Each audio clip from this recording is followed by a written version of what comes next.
Hello, children. Today, I will tell you the story of the Maori nation.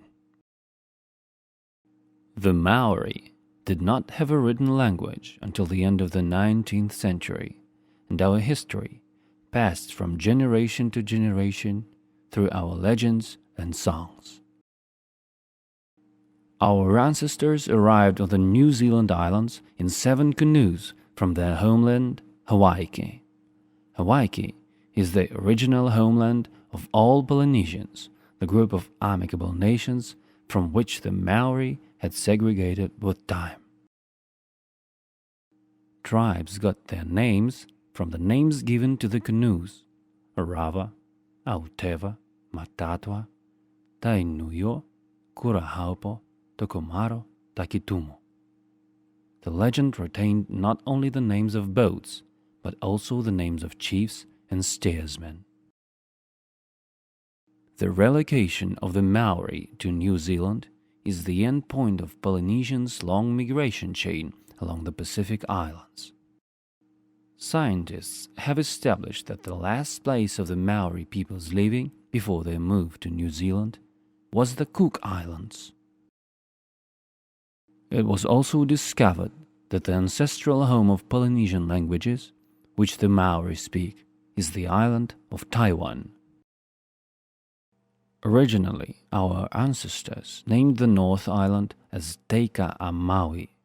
It translates as the fish of Maui. The South Island had 2 common names, Te Wai Paunamo and Te Waka a Maui.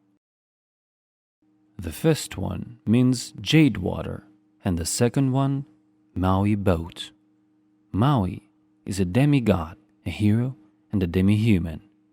He is one of the main characters of Polynesian and Maori mythology.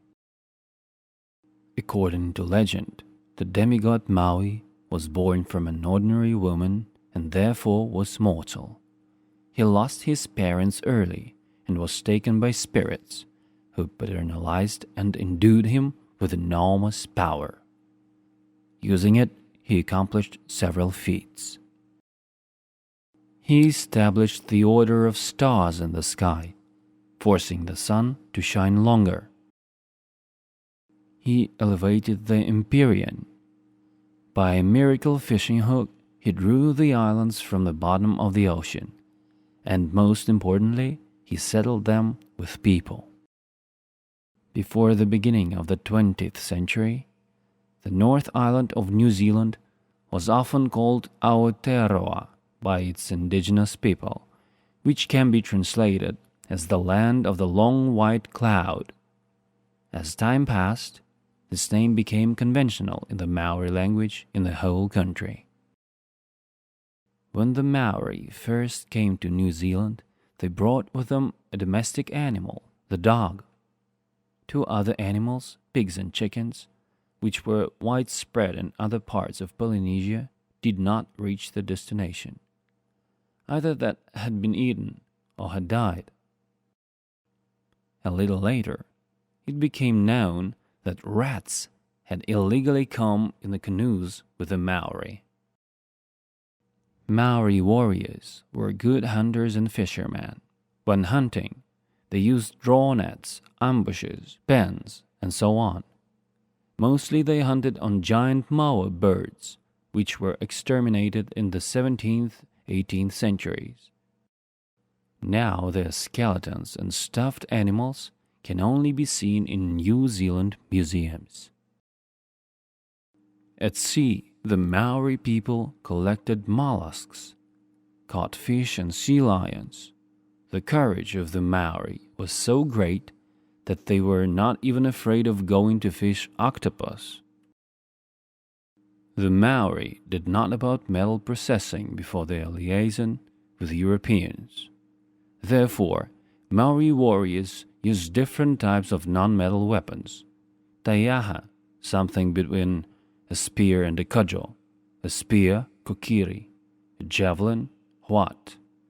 They also used a short metal cudgel, mere, usually made of stone or whalebone. The main agricultural tool was a poking stick. The tool for wood carving and other works was a cutter made of jade and jadeite. The Maori were delicate carvers and decorated their weapons, canoes, and houses. From jade, they also made the ends of the bludgeons mere, as well as the pikes on the battle bludgeons tiaha. Besides that, some of the kinds of weapons were made of setic bone or hard types of wood. Using large kauri trees, our Maori ancestors made giant canoes. As they had no metal tools, they couldn't carpenter or cut the tree down, so they would overturn it and then burn out a cavity in the trunk. In the ocean, the Maori were guided by stars. There's a legend that the brave Maori sailors made a voyage to the Cook Islands for sweet potato or kumara and brought it to New Zealand. The Maori built their settlements in a specific way. The village, Pa, a traditional Maori settlement, presents a compact space surrounded by a ditch and a wooden fence, at the middle of which stands the dwelling house. Houses were built from logs and branches. Walls were insulated with grass, roofs were made of straw, and the floor was below ground level. Because the New Zealand climate is much colder than on the Polynesian islands, all this provided the necessary warmth in the houses. It was for the same reason that the clothes of our ancestors were warmer than those of the other Polynesian nations. Maori men made cloaks and mantles. Women wore knee-length skirts. The fabric was made of New Zealand flax, in which they interlaced feathers and animal skin. The Maori people's art of plaiting clothes, taniko, provided not only practical but also a high aesthetic quality of clothes. Besides residential houses, ware, from huge logs the Maori erected spacious communal houses, ware runanga, meeting houses, special entertainment houses, ware tapere, and special houses of knowledge, ware kura. In the houses of the knowledge, experienced priests, craftsmen and artists taught young people their arts, shared their experience and knowledge.